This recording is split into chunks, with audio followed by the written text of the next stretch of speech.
मित्रांनो, अति तेथे माती ही म्हण आपण लहानपणापासून व्यवहारात ऐकत आलेलो आहोत. शरीराच्या बाबतीतही या म्हणीचा उपयोग आपण करून घेतला पाहिजे.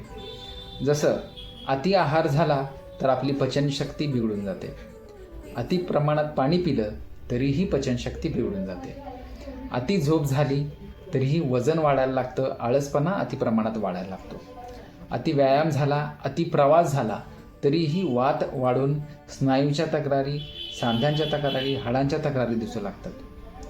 अति चिंता, अति काळजी, अति विचार यामुळं देखील मनाशी संबंधित मानसिक आजार, शारीरिक आजार ही वाढताना दिसतात. त्याचप्रमाणे जे आधी असलेले आजार असतात तेही या कारणामुळं विनाकारण वाढत जातात. अति बसला असता वजन वाढायला लागतं, पचनाच्या तक्रारी वाढतात. त्याचप्रमाणे मूळव्याधीच्या तक्रारी वाढायला लागतात. अति जागरण झालं, उष्णता वाढते, पित्त वाढतं, इत्यादी इत्यादी इत्यादी. तर अति प्रमाणात कुठलीही गोष्ट झाली तरीही शरीर हे आजार निर्माण करायला लागतं.